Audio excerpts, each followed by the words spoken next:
ഇതൊന്ന് ബുക്കിൽ എഴുതിക്കും. ആ പറ്റു കുറെ ആയല്ലോ, പെട്ടെന്ന് തീർക്കാൻ നോക്ക്. അല്ല നിന്റെ ജോലിയുടെ കാര്യം എന്തായി?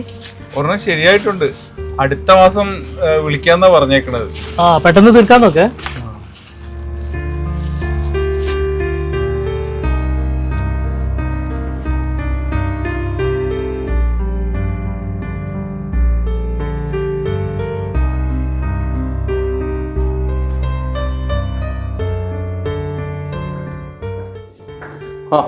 എന്തായി റെന്റിന്റെ കാര്യം? കഴിഞ്ഞ 10-ാം തീയതി പറഞ്ഞിട്ട് ഇപ്പൊ അടുത്ത 10-ാം തീയതി ആവാനായി. 2 മാസത്തെ റെന്റാണ് ബാക്കിയുള്ളത്. കുറച്ച് ദിവസം കൂടി എനിക്ക് തരണം. ഞാൻ അടുത്ത മാസം എങ്ങനെയും ഞാൻ ഒപ്പിച്ചു തരാം. അടുത്ത മാസം 1-ാം തീയതിക്ക് മുമ്പായിട്ട് 2 മാസം റെന്റ് കിട്ടണം. എന്താ മാസമൊക്കെ നിങ്ങൾ റെന്റ് തരാതെ എവിടെയും പോവുകയും ചെയ്യില്ല. അവന് കുറച്ച് അവകാശം കൊടുക്കും. അരുണെ, നിന്റെ പരിചയത്തിന്റെ പേരിലാണ് ഞാൻ ഇയാൾക്ക് റൂം കൊടുത്തത്. ഇപ്പൊ 2 മാസമായി. നല്ലൊരു റമദാൻ മാസമായിട്ട് കുറച്ച് കരുണ കാണിക്കുന്നത് നാസർക്കാണ്. ഇതിനും വലിയ കാരണം ഞാൻ എന്താ കാണിക്കേണ്ടത്? ആൾക്കാരുടെ അഡ്വാൻസ് പൈസ തന്നിട്ടാണ് റൂം ബുക്ക് ചെയ്യുന്നത്. അങ്ങനെയുള്ളടത്ത് നിന്റെ ഒരു പരിചയത്തിന്റെ പേരിലാണ് ഞാൻ ഇയാൾക്ക് റൂം കൊടുത്തത്. എനിക്ക് 1-ാം തീയതിക്ക് മുമ്പ് 2 മാസം റെന്റ് കിട്ടിയിരിക്കണം. അവനൊരു ജോലി കിട്ടാത്തോണ്ടല്ലേ, കിട്ടിക്കഴിഞ്ഞാൽ കൊണ്ടുതരും. എനിക്ക് 1-ാം തീയതിക്ക് മുമ്പ് കിട്ടണം, അത്രേ ഉള്ളൂ. നീ ബേജാറാതിരിക്കാൻ നമുക്കെന്ന് ശരിയാക്കാം.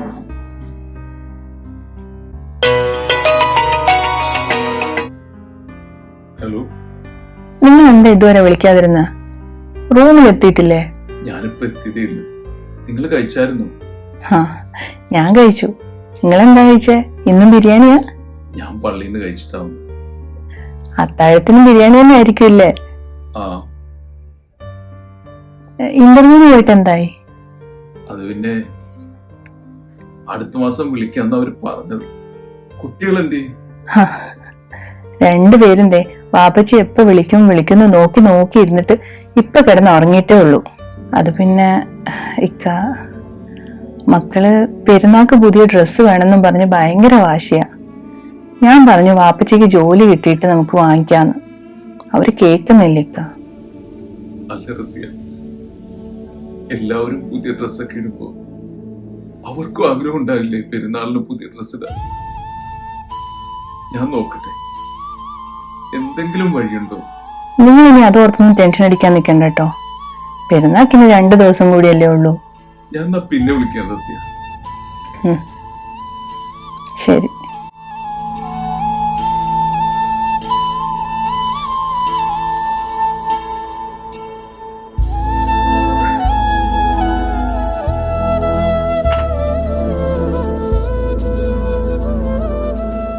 എടാ എന്താടാ ഷെരീഫേ? എടാ എന്തൊരു അവസ്ഥയാണ് എന്റേത്. മക്കൾക്ക് പെരുന്നാളിന് ഒരു ഉടുപ്പ് പോലും മേടിച്ചു കൊടുക്കാൻ പറ്റാത്ത സ്ഥിതി ഒന്നല്ല. എടാ നീ ഇങ്ങനെ ടെൻഷൻ അടിക്കാതെ, എല്ലാം ശരിയാവും. ജീവിതത്തിൽ ഇതുപോലൊരു സമയം ഉണ്ടായിട്ടില്ല എനിക്ക്. എടാ എല്ലാവരുടെ ജീവിതത്തിൽ ഒരിക്കലെങ്കിലും ഇതുപോലത്തെ സമയത്തിലൂടെ കടന്നു പോയിട്ടുണ്ടാവും.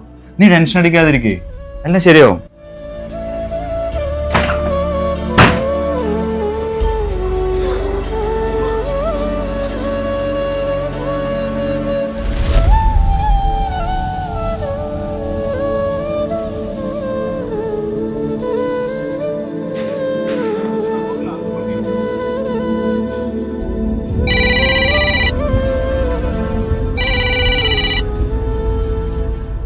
ഹലോ ഹലോ, ഞാൻ ഷെരീഫാടാ.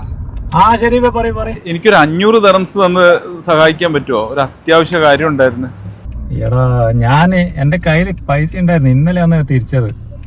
മുന്നേ അറിഞ്ഞെങ്കിൽ ഞാൻ എങ്ങനെയെങ്കിലും അഡ്ജസ്റ്റ് ചെയ്യട്ടായിരുന്നു. അല്ല, എനിക്ക് റെന്റ് കൊടുക്കാനായിട്ട് കുറച്ച് പൈസയുടെ ആവശ്യം ഉണ്ടായിരുന്നു, അതാണ്. ഒരു രക്ഷയില്ലടാ, കയ്യിൽ തീരെ ഇല്ല പൈസ. ഞാൻ ഇന്നലെ തിരിച്ചത്. എന്നാ ശരിയടാ. ആ ഓക്കെ. ഓ പിന്നെ ഇവനല്ല പൈസ കൊടുത്ത തിരിച്ചു കിട്ടാൻ പോലും പോകുന്നില്ല.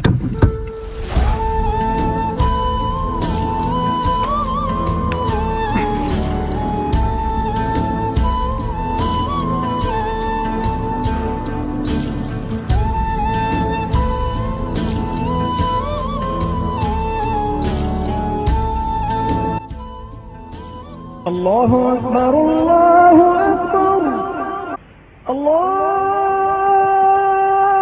അക്ബർ, അല്ലാഹു.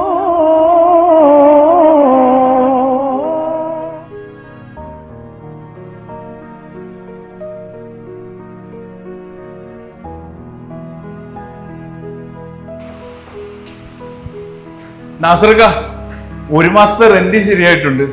ഓന്റെ അറിവുന്നല്ലോ.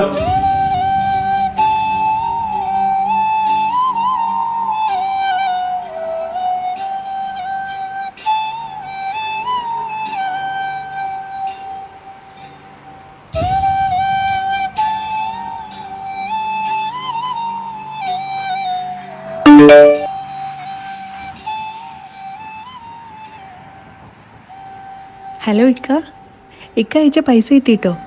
ഞങ്ങൾ വേഗം പോയി ഡ്രസ്സ് എടുത്തിട്ട് വരാവേ.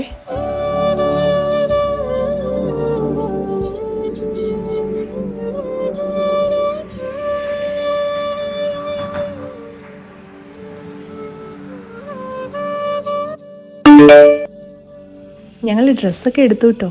മക്കൾക്ക് നല്ല സന്തോഷമായി. ഞങ്ങൾ വീട്ടിലെത്തിയിട്ട് വിളിക്കാവേ. ബാങ്കുകാരങ്ങനെ പലതും പറയമ്മേ. ജപ്തിന്ന് അങ്ങനെ പെട്ടെന്ന് പറ്റുന്ന കാര്യമൊന്നല്ല. ഞാനൊരു കാര്യം ചെയ്യാം. ഞാൻ ഈ മാസം സാലറി വേറെ ഒന്നും ചെയ്യുന്നില്ല, മുഴുവനായിട്ട് അയക്കാം. നമുക്ക് മുഴുവൻ ഇൻട്രസ്റ്റ് ഈ മാസം തന്നെ തീർക്കാം. ശരി, ഞാൻ പുറത്താണ്, ഞാൻ വിളിക്കാമേ.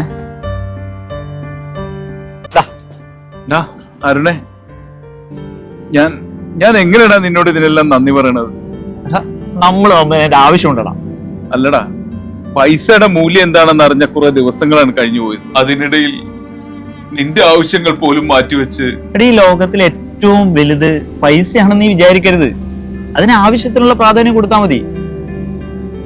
നമ്മൾ മനുഷ്യന്മാർ തമ്മിലുള്ള ആത്മബന്ധം അതല്ലടാ വലുത്.